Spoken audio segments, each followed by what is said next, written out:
And thanks for joining us for part 2 of our 3-part series on weight loss plateaus.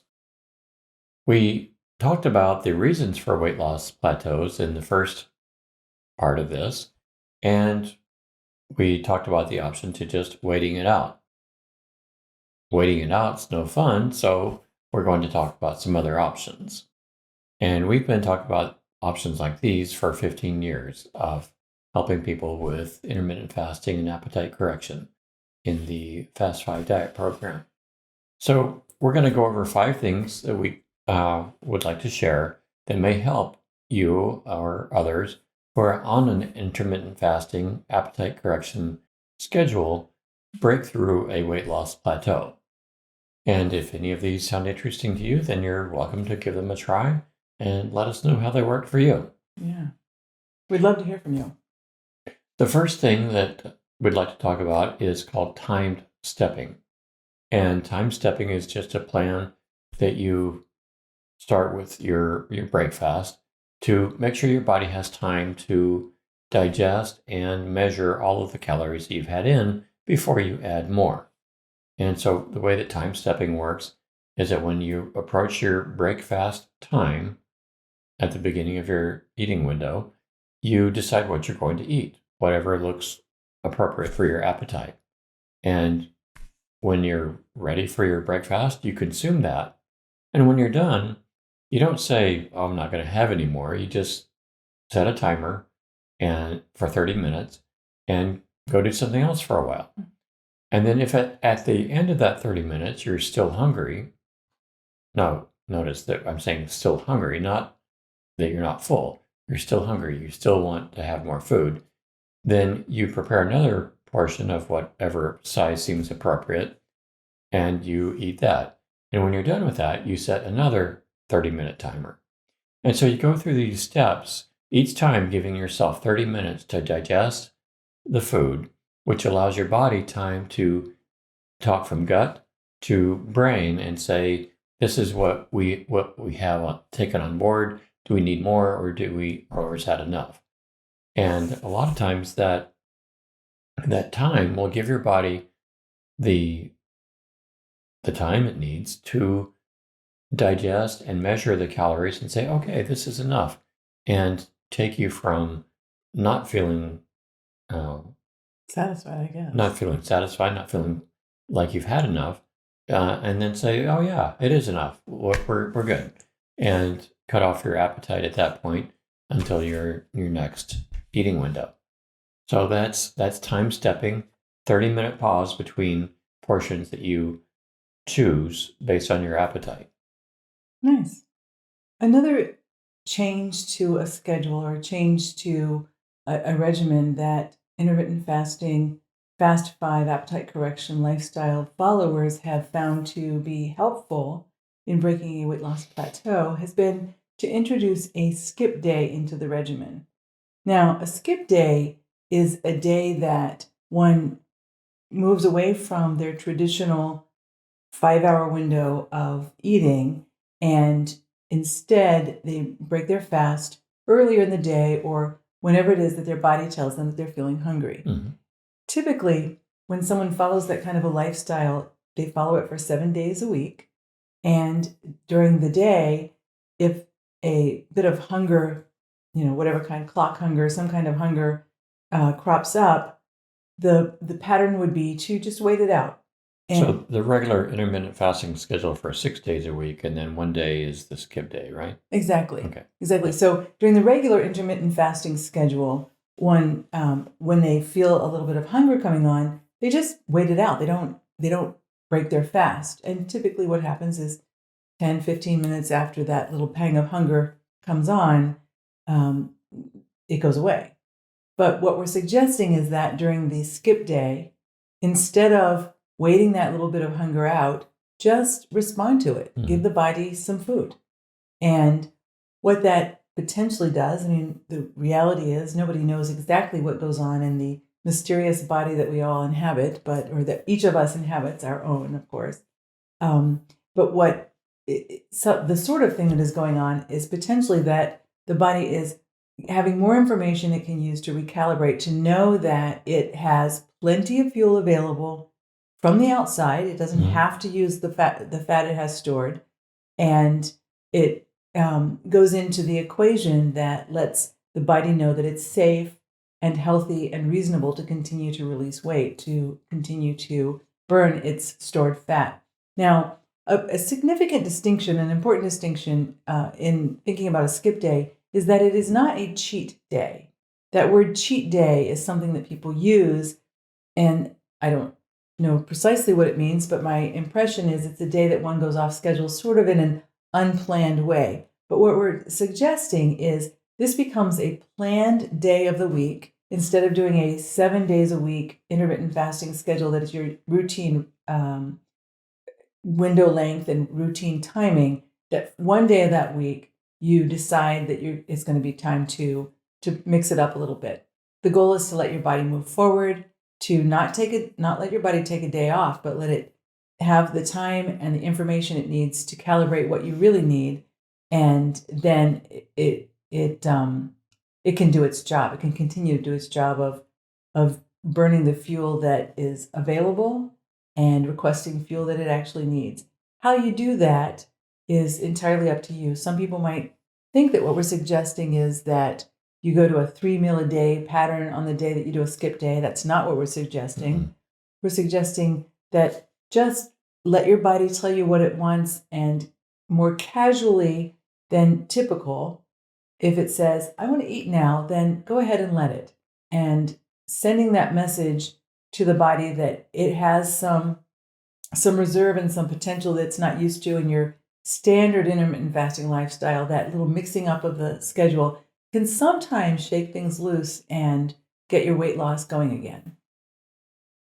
In the same way that a skip day can change things, going the other way can also help. And you've probably seen, if you're on an intermittent fasting schedule, that lengthening the interval between meals can correct your appetite. And so if you've seen that, then it makes sense that if you go even longer between meals, it may give your body another reset potential to say what is what our appetite should be, how much fat do we have stored, and can we afford to let a little bit more fat go and burn it away.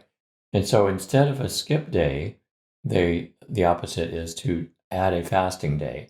And on a fast 5 schedule where you're doing a 19-hour fast with a 5-hour eating window each day, if you do an extra day of that, then you extend that by 24 hours. So you have a one fast that's 43 hours long within a week of regular fasting schedule. And that gives the body another reset potential to measure everything, to get a zero when your gut's not offering any fuel, and it can measure how much fat is stored, and your body can know how much it can afford to burn. And so this is kind of the opposite reset of what Judi was just talking about, where in that way, uh, in the skip day, you're making sure the body knows that there's plenty of food available. In the extra fasting day, you're pushing it to reset itself and make sure it knows how much fat is stored and can sense everything and put everything into the calculation that winds up in your brain telling you how much you need to eat. And fast fivers who have done this, who are well adapted, have been surprised at how easy it is to go that full 24 hours. It's not all that hard to do. And often the hardest part about it is the usual, the social friction about not eating, people giving kind of flack about, oh, you've got to eat. And it's not really such a big deal. And so that's an option to help your body reset and measure accurately what it has stored and whether it can afford to lose some more. Nice. And obviously, you can't do both of those at the same time. And so this gives me an opportunity to just remind us and to suggest to you that we're not saying that you are going to adopt all of these things as your way of trying to break your weight loss plateau. We're offering something of a menu, and whatever seems like the reasonable approach to you is the one to adopt and to try. And then if it doesn't work, then try something else. And if it does you work, only need one that works. Bravo, exactly. And we wish we could tell you which one will work for you, but people are so different that different things work for different people, and you just have to give things a try, what makes sense to you. Yes, absolutely.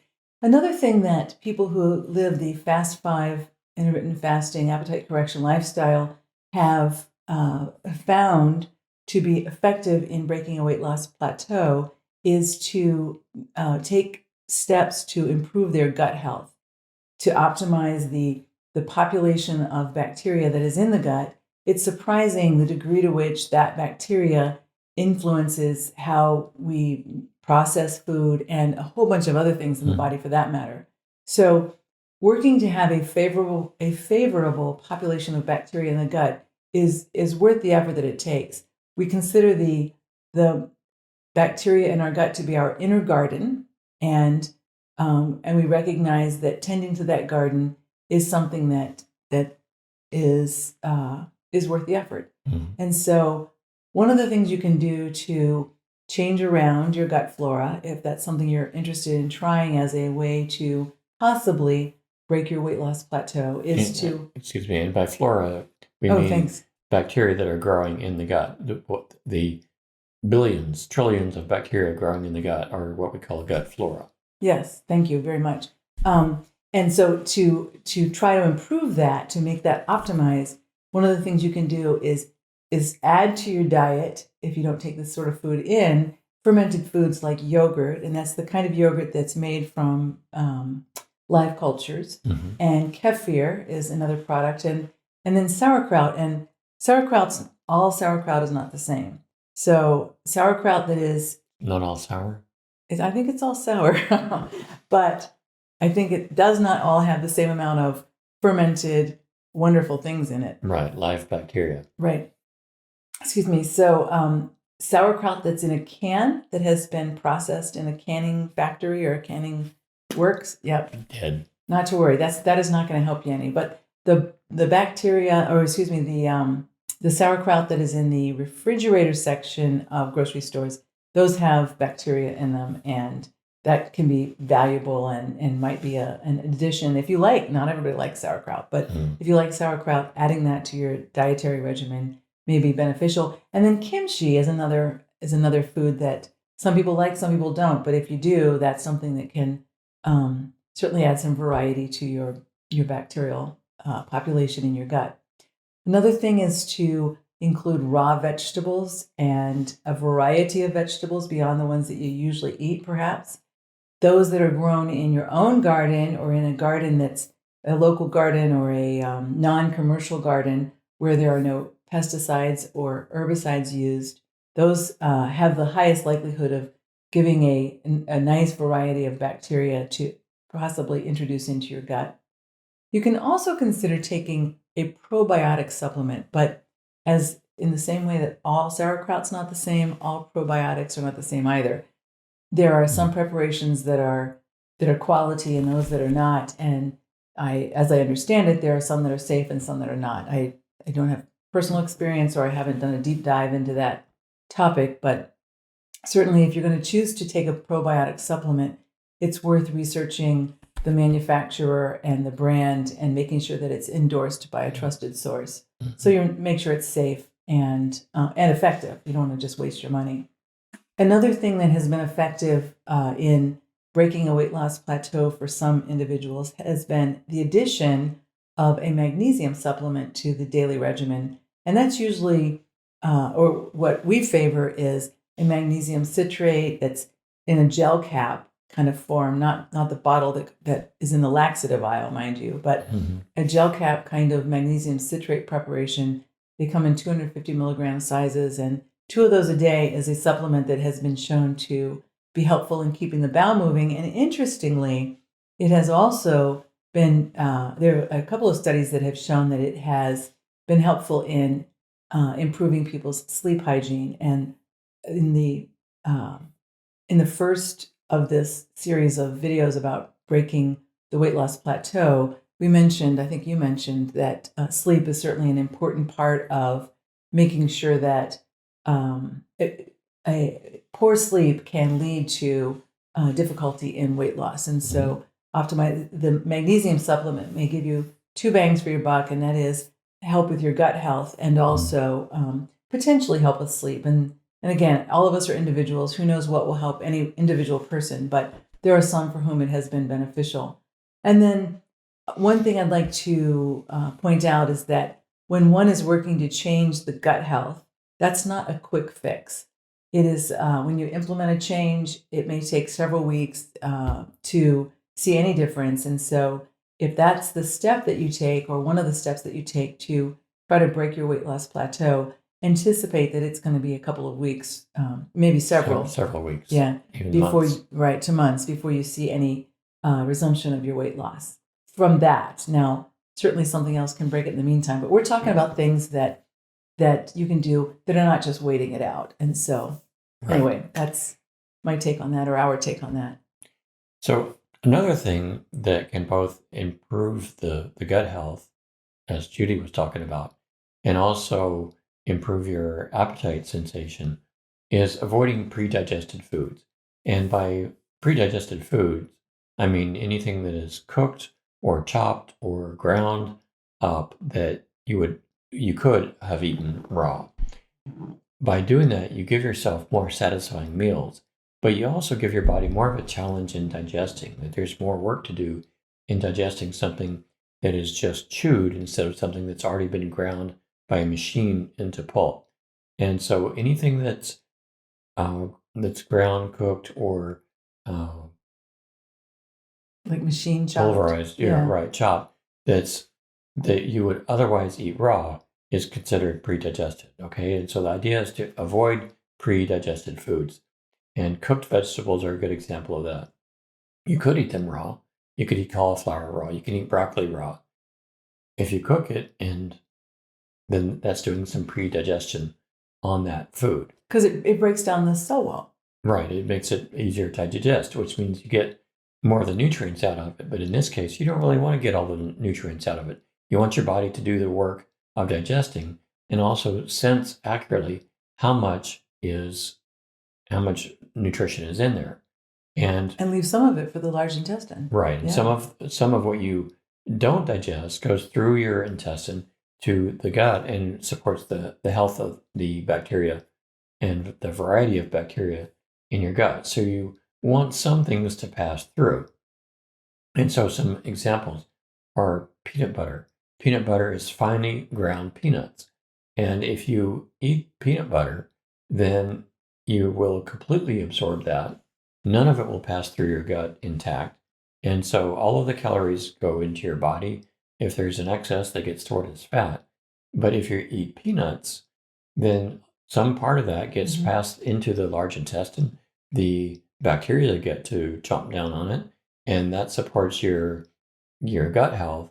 And it also spares you some of the calories that you didn't take in. And so that applies to things like shakes and smoothies, anything where the food is all chopped up and finely ground. That's pre-digestion. And it's like baby food. We've got, say, you can eat beans and chomp too, or you can pulverize them into mash. It looks like baby food. Your body doesn't need that. Yeah. It doesn't need help absorbing food. It's made for that. And so stick with the raw stuff, stick with the intact vegetables or fruits. Take a bite of apple instead of eating applesauce. So avoid pre-digested food. That's the fifth of our 5. Great. Thanks, Bert. So we've talked about 5 ways that some people who live the Fast 5 intermittent fasting lifestyle have found success using those to break a weight loss plateau. In our final video in this series, we will add a few more ideas to the mix, and hopefully with the composite of what we bring forward in these 3 videos, you'll find something that will help you break your weight loss plateau. That's our goal. And we hope you've found this video helpful, and you can stay tuned for part 3. And we invite you to subscribe to our channel so that you'll get the updates as they come out. We'll keep producing more of these. All right. Thanks so much for taking the time to be with us, and we hope it helps. That's it Bye-bye. for this video. Bye bye.